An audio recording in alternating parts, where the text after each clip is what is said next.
Your name I'll never know as we get down in the road below. Caught up in an overflow. Night ends your bones. Why are you look at me? Set on fire until the dream.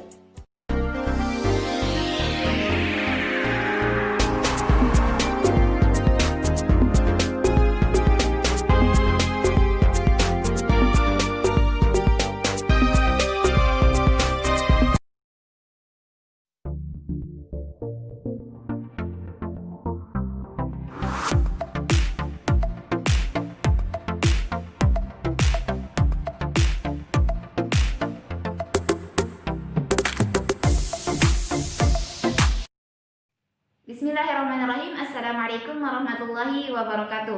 Perkenalkan, nama saya Nurul Fauzani, mahasiswi program studi pendidikan bahasa Arab Institut Agama Islam Muhammadiyah Sinjai. Pada video kali ini, saya akan membahas materi tentang potensi diri sebagai tugas mata kuliah bimbingan dan konseling pendidikan.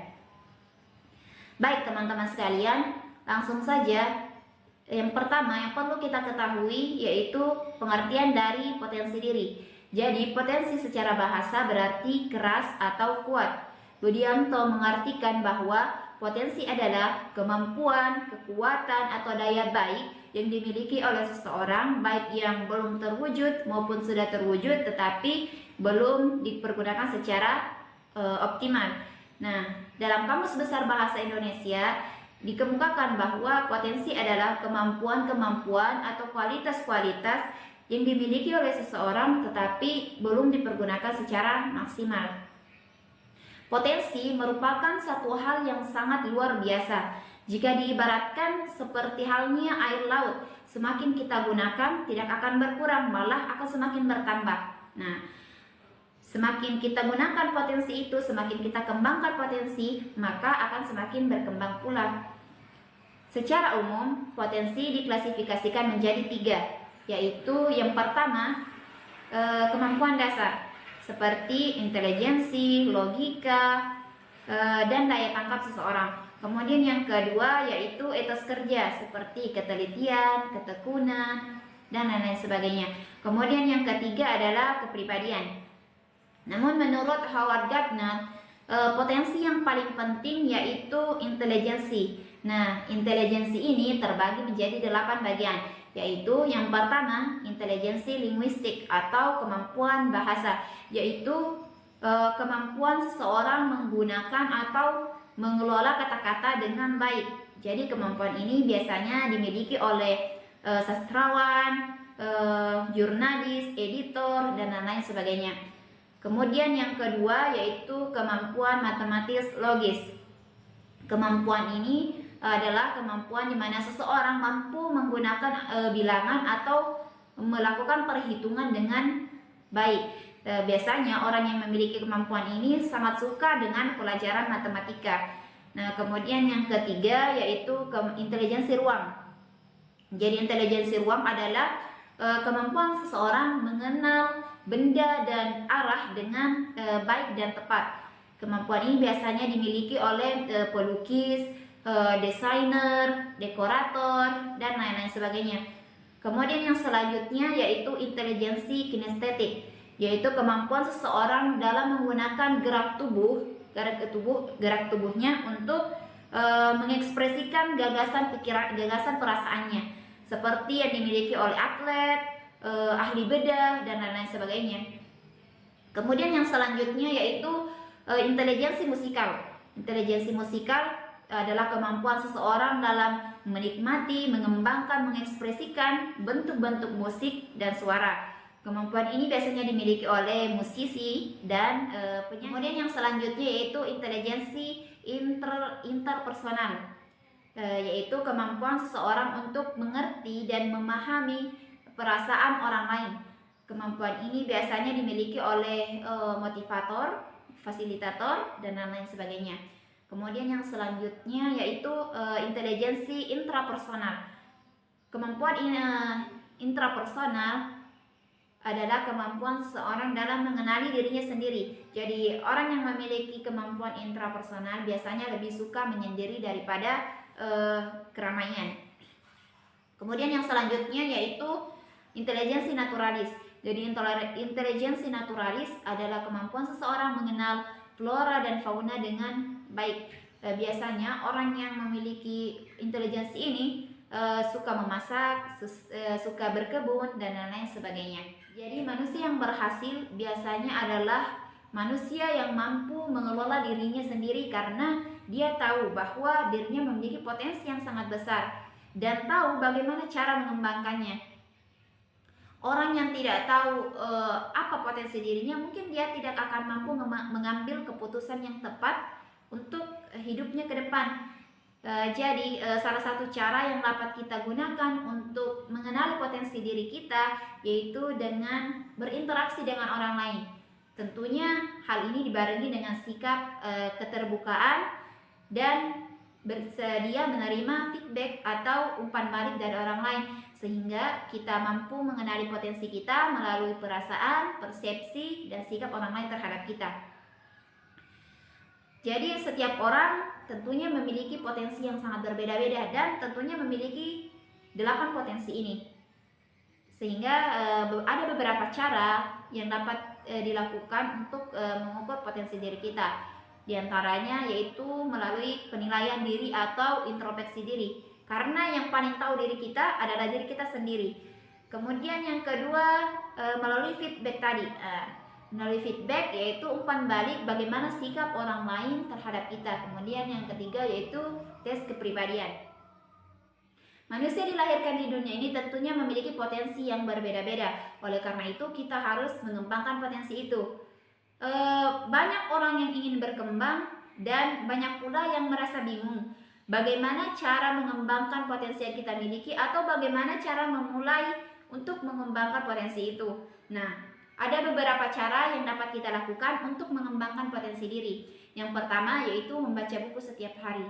Dengan membaca buku, kita akan mendapatkan banyak ilmu-ilmu pengetahuan, mendapatkan banyak wawasan baru dari dalam buku.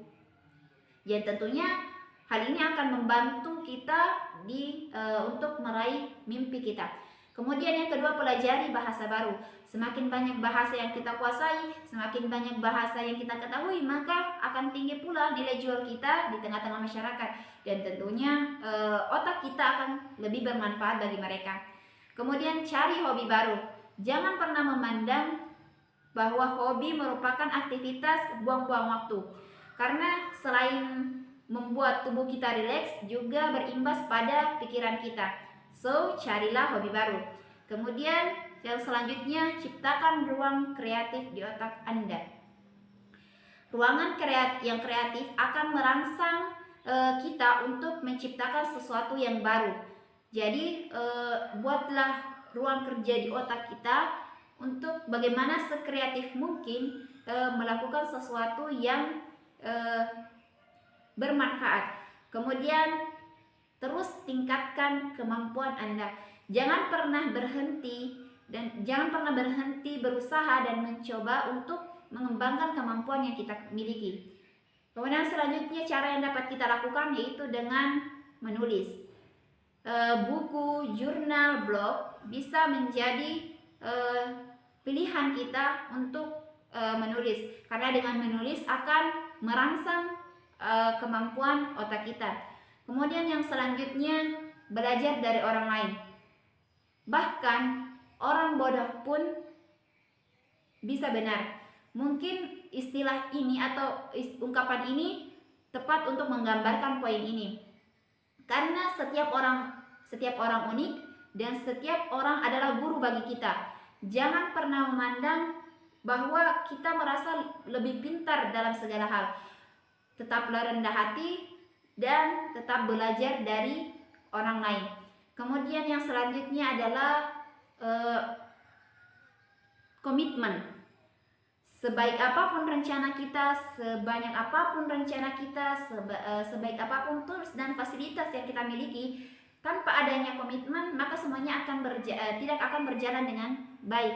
Jadi komitmen merupakan satu hal yang sangat penting untuk menentukan keberhasilan kita di masa depan. Baik teman-teman sekalian, mungkin itu yang dapat saya sampaikan atau bahas tentang materi potensi diri. Terima kasih dan saya akhiri dengan ucapan billahi taufiq wal hidayah. Wassalamualaikum warahmatullahi wabarakatuh.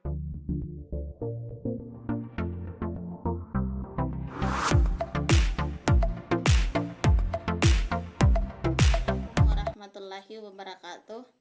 Perkenalkan, nama saya Muayyanah, Prodi Pendidikan Bahasa Arab. Taib, saya akan menjelaskan materi yang akan saya bawakan, yaitu penampilan konselor.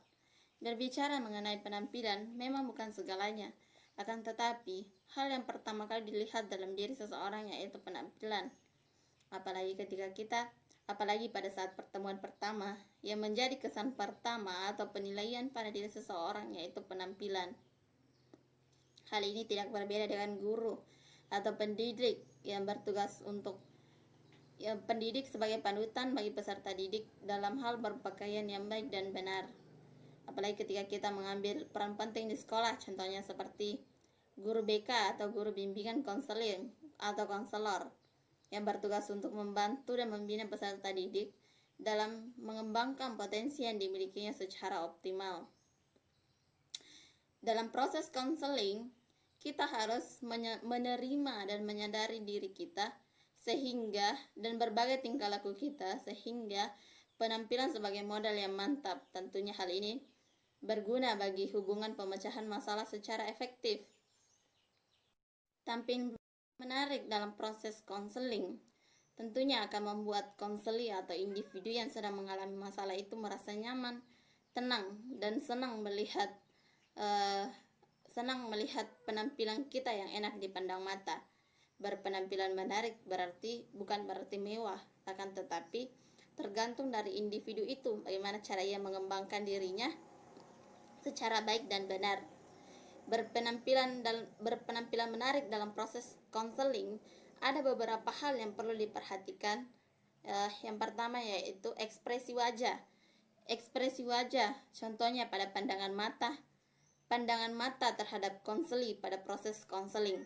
Yang kedua yaitu cara berpakaian yang baik dan benar, yaitu yang pertama menggunakan pakaian yang sesuai dengan situasi dan kondisi, kemudian menggunakan pakaian yang sesuai dengan ukuran tubuh, tidak menggunakan pakaian yang mencolok, kemudian menggunakan pakaian yang serasi dengan baju, celana maupun aksesoris. Kemudian yang ketiga, tutur kata. Tutur kata yang digunakan harus baik dan benar, atau bahasa yang digunakan harus sesuai dengan situasi pada pembicaraan atau inti pembicaraan. Kemudian volume suara juga harus disesuaikan dengan situasi dan kondisi dan waktu dan tempat dan juga inti pembicaraan. Kemudian yang terakhir yaitu sikap kita pada saat proses konseling. Kita harus memperhatikan sikap kita, baik itu pada saat penerimaan konseli, pada saat bertutur kata atau berbahasa, kemudian pada saat penutup, pada saat mengakhiri proses konseling tersebut. Penampilan memang bukan segalanya, akan tetapi kita harus memperhatikan penampilan kita dalam keseharian kita, apalagi ketika kita bekerja sebagai tenaga pelayanan, karena penampilan merupakan sumber penilaian seseorang terhadap diri kita. Baik, mungkin itu saja yang bisa saya sampaikan mengenai penampilan konselor. Apabila ada kesalahan baik disengaja maupun tidak, saya memohon maaf sebesar-besarnya. Saya ucapkan terima kasih dan wassalamualaikum warahmatullahi wabarakatuh.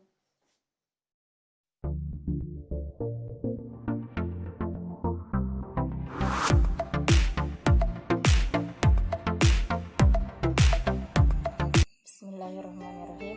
Assalamualaikum warahmatullahi wabarakatuh.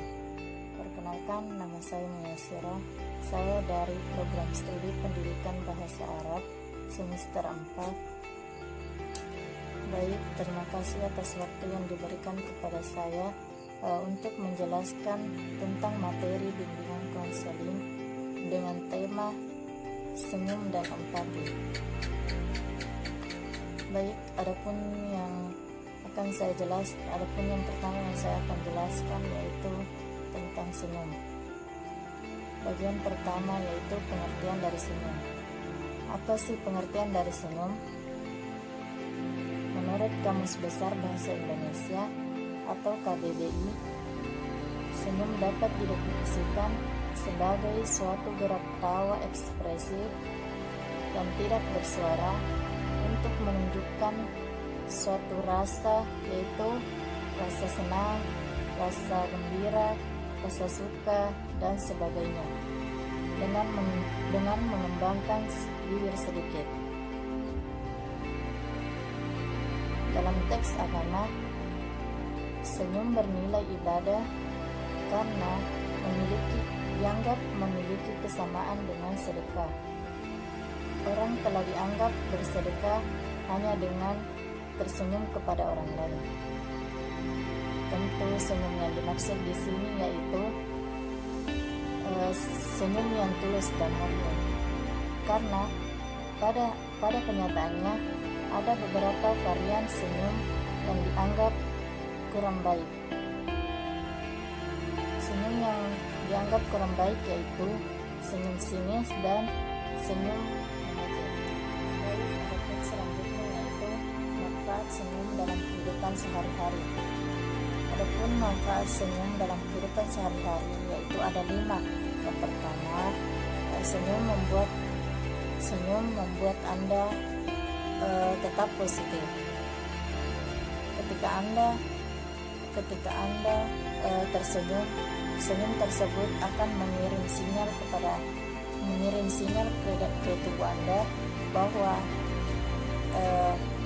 bahwa Anda sedang baik-baik saja. Adapun yang kedua yaitu senyum membuat Anda lebih menarik. Orang yang selalu tersenyum punya daya tarik tersendiri karena wajah yang cemberut dan berkerut cenderung membuat orang menjauh dari Anda. Akan tetapi, jika Anda tersenyum, orang akan tertarik kepada Anda. Adapun yang ketiga yaitu senyum dapat mengubah mood Anda. Ketika Anda merasa jatuh atau down, cobalah untuk tersenyum. Mungkin saja dengan senyum, mood Anda akan berubah menjadi lebih baik. Adapun yang keempat yaitu senyum dapat merangsang orang lain tersenyum. Sebagaimana yang kita ketahui bahwa senyum dapat membuat suasana menjadi cerah dan ceria. Dan dengan senyum juga dapat meningkatkan hubungan baik dengan orang lain, serta senyum juga dapat membuat orang lain menjadi senang. Adapun yang kelima yaitu senyum dapat mengurangi rasa stres. Sebagaimana yang kita ketahui bahwa rasa stres seringkali melanda diri kita. Maka ketika Anda sedang stres, cobalah untuk tersenyum. Karena senyum dapat mengurangi rasa stres Anda dan mengubah mood Anda menjadi lebih baik lagi. Adapun selanjutnya senyum bagi kesehatan.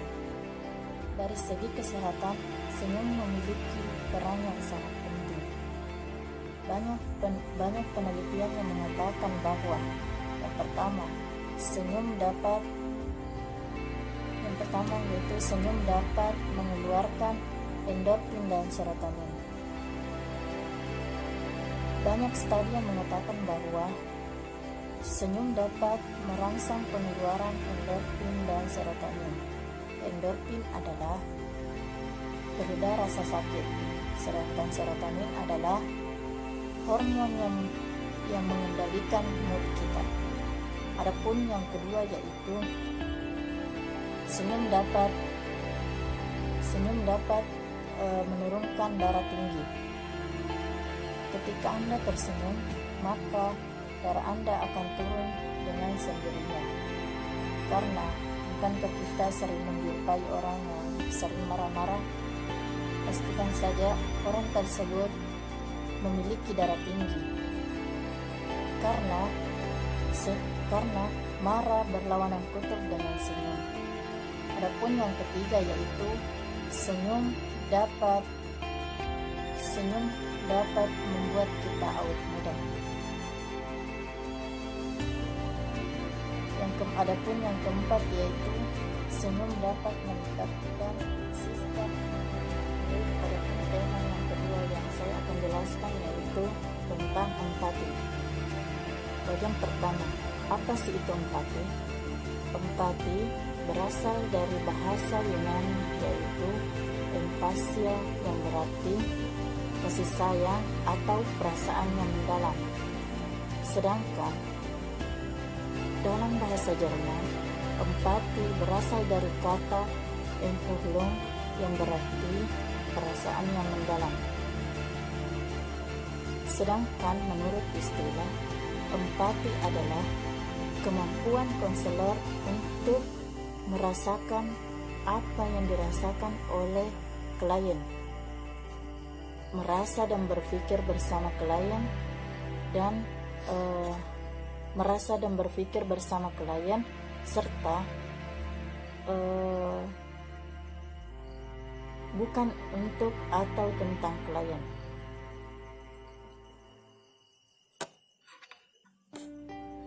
Empati diawali dengan simpati, yaitu kemampuan konselor untuk memahami keinginan, pikiran, dan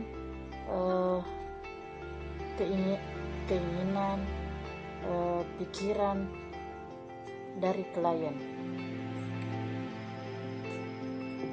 Secara umum, empati dapat pula diartikan sebagai kemampuan konselor untuk memahami serta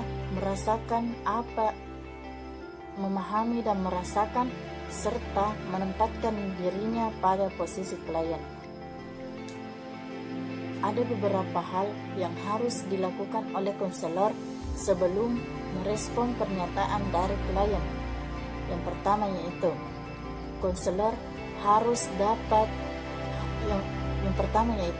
konselor harus mengobservasi tingkah laku klien terlebih dahulu.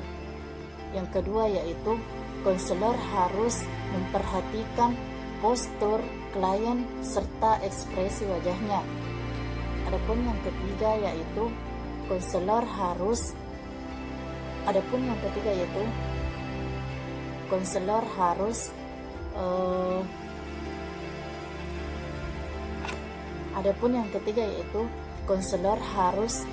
dapat mendengarkan dengan hati-hati apa yang dikatakan oleh klien.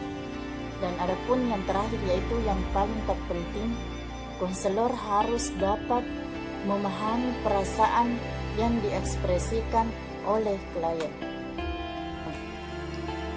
Empati ada dua macam, yaitu empati primer dan empati tingkat tinggi. Yang manakah yang dimaksud dengan empati primer? Empati primer adalah kemampuan konselor untuk memahami pikiran, perasaan,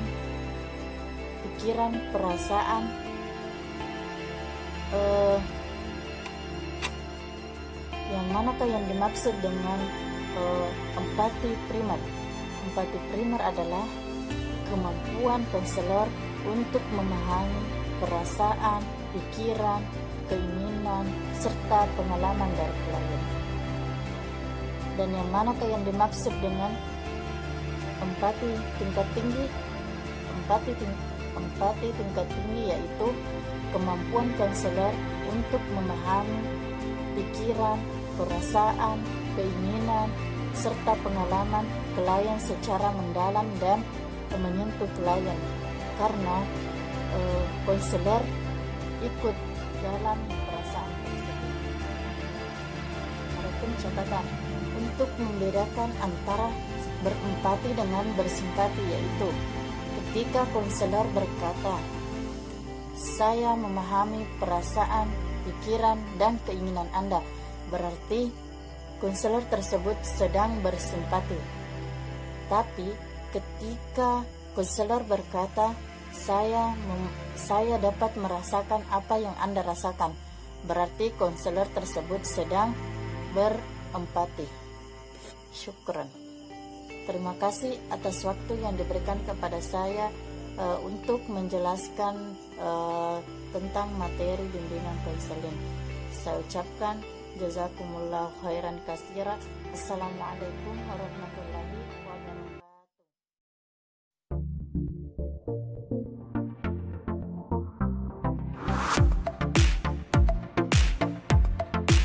Bismillahirrahmanirrahim. Assalamualaikum warahmatullahi wabarakatuh.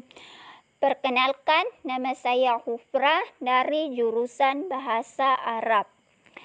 Di sini saya akan menjelaskan yaitu pengertian komunikasi dan jenis-jenis komunikasi. Yang pertama yaitu pengertian komunikasi. Komunikasi merupakan aktivitas dasar manusia. Dengan berkomunikasi, manusia dapat saling berhubungan satu sama lain, baik secara individu maupun kelompok, dalam kehidupan sehari-hari. Secara etimologi, istilah komunikasi dalam bahasa Inggris yaitu communication, berasal dari kata Latin communication dan bersumber dari kata communis yang berarti sama. Sama yang dimaksud adalah sama makna atau sama arti. Sedangkan menurut James A. F. Stoner mendefinisikan komunikasi sebagai proses di mana seseorang berusaha memberikan pengertian dengan cara pemindahan pesan. Menurut William, komunikasi dapat menjadi dengan dua bentuk. Yang pertama, interpersonal communication. Interpersonal communication atau komunikasi antar pribadi adalah proses pertukaran informasi serta pemindahan pengertian antara dua orang atau lebih di dalam satu kelompok kecil manusia. Yang kedua yaitu organization communication adalah proses di mana pembicaraan secara sistematis memberikan informasi dan memindahkan pengertian kepada orang yang banyak dalam organisasi dan kepada pribadi ke pribadi dan lembaga-lembaga di luar yang ada hubungannya. Jenis-jenis komunikasi. Jenis-jenis komunikasi yaitu terdapat menjadi dua jenis-jenis. Yang pertama yaitu komunikasi verbal. Pengertian komunikasi verbal merupakan komunikasi yang disampaikan oleh komunikator kepada komunikan dengan menggunakan cara tertulis maupun dengan cara lisan. Ada dua unsur penting dalam komunikasi verbal yaitu yang pertama bahasa. Bahasa adalah alat komunikasi yang berupa sistem lamban bunyi yang dihasilkan dari alat ucap manusia yaitu mulut. Dalam komunikasi verbal, lamban bahasa yang dipergunakan adalah bahasa verbal lisan tertulis pada kertas ataupun elektronik. Yang kedua yaitu kata. Kata adalah kumpulan beberapa huruf yang memiliki makna tertentu. Dalam Kamus Besar Bahasa Indonesia, kata adalah unsur bahasa yang diucapkan atau dituliskan yang merupakan perwujudan suatu perasaan dan pikiran yang dapat dipakai dalam berbahasa.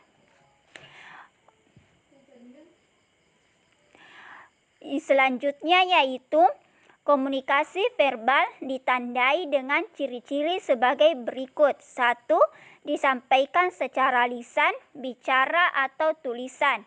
Kedua, proses komunikasi eksplisit dan cenderung dua arah. Ketiga, kualitas proses komunikasi seringkali ditentukan oleh komunikasi nonverbal.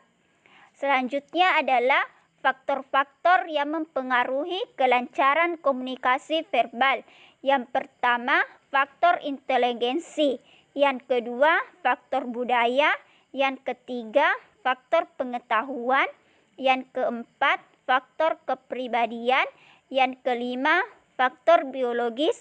Dan yang terakhir yaitu faktor pengalaman. Yang kedua yaitu jenis-jenis komunikasi yaitu nonverbal.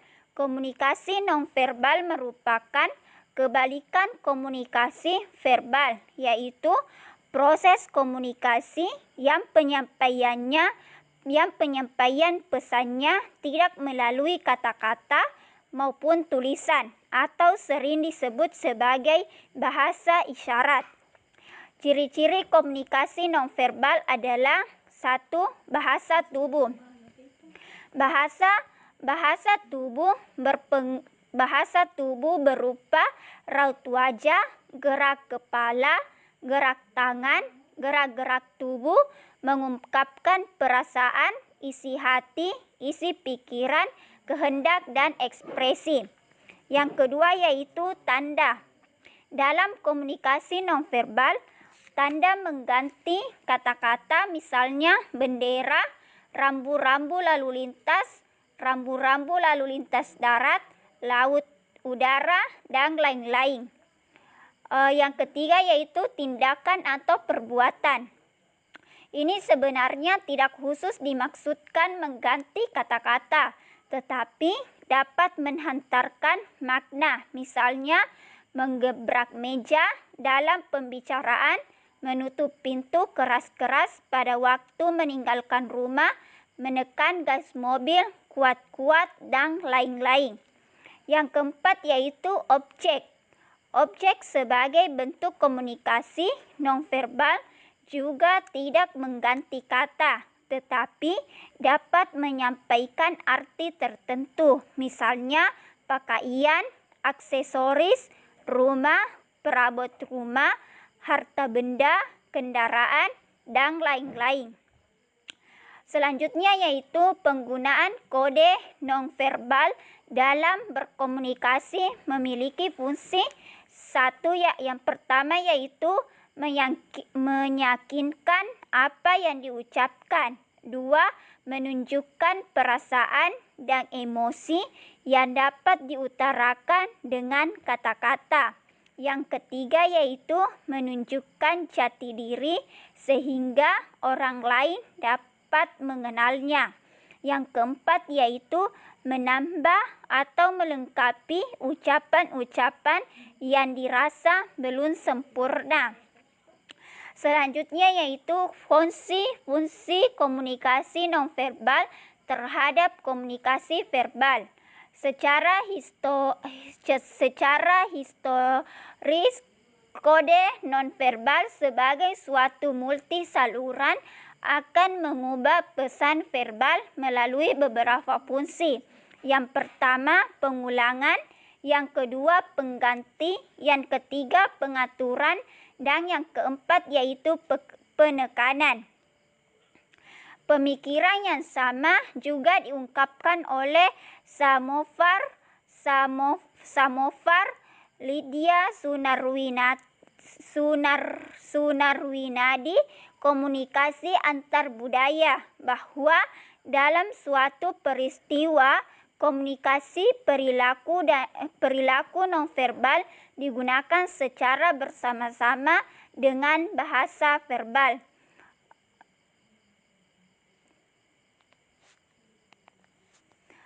Sekian dan terima kasih. Wassalamualaikum warahmatullahi wabarakatuh.